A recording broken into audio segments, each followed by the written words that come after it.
Президенттин инсандын адеп ахлактык өнүгүүсү жана ден тарбиясы жөнүндө жарлыгына ылайык ар бир жарандын адеп ахлактык жана интеллектуалдык деңгээлин жогорулатуу маанилүү багыт болуп саналат. Бул багытта салым кошуп жаткан Китеп Кербени долбоору Ош облусундагы мектептерде адеп ахлак боюнча окууларды өткөрүп, китеп жарманкелерин уюштуруп жатат.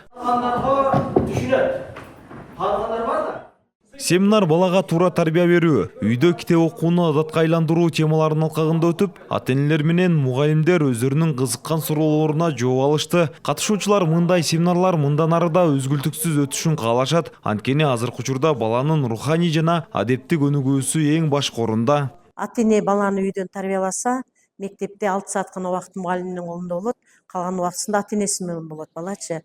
Ошон үчүн балдардан көрө ата-энелерге берген семинар мен ушундай деп баалайм да, көбүрөөк ушундай семинарлар болсо, ата-энелер түшүнүктүү болсо, ата-энелер өзүнүн түшүнүгүн, ата-энелер өзүнүн тарбиясын балага өткөрөт. Бизге аябай жагып атат семинар. Ушундай семинарлар көпкө өтүп турганы өтө жакшы, азыркы айрыкча жаш ата-энелерге. Долбоордун алкагында мугалимдер үчүн да балдарды сабакка кызыктыруу, жоопкерчиликти арттыруу боюнча атайын усулдар сунушталды. Бул темада өтө чоң актуалдуу тема болуп атат балдардын тарбиясы боюнча. Агайдын бүгүнкү сабагындагы алган ата-энелер ушу балдар менен кандай китеп бирге окусак үйдө.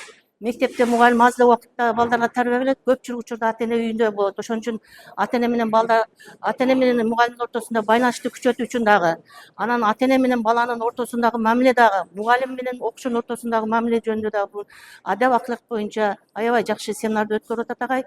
Долбоордун максаты балдарга туура тарбия берүү, үй бүлөлүк жана коомдук деңгээлде китеп окуу маданиятын жайылтуу, жарманкеде калуучулар өзүн өзү өнүктүрүү, бала тарбиясы жана адам адеби тууралуу китептерди сатып алса болот. Бир эле учурда ата-энелерге, мугалимдерге балдар менен туура иштешүү багытында семинарларды өтсөк, ошол эле учурда кадимгидей эле орусча айтканда доступный баада китептер дагы аларга жеткирсек. Жана китептер ата-энелер окуйбу, балдар өзүнө тиешелүү китептерди окуйбу, чоң ата, чоң энелер окуйбу, мугалимдер окуйбу, пайда ала турган китептер болсо. Ошондой миңдеген китептердин арасынан 150ге гана жакын ассортимент топтоп, авторлордун өздөрү менен сүйлөшүп, Кудайга шүгүр, мынакей Баткен облусунун 3 жума аралыгында кыдырып ал жакты бүтүрүп, азыр Ош облусуна өттүк.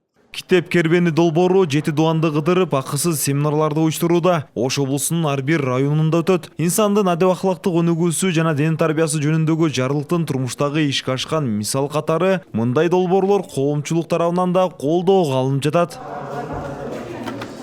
Нурастан Бактыбеков, Уран Адишев, ЛТР, Ош облусу.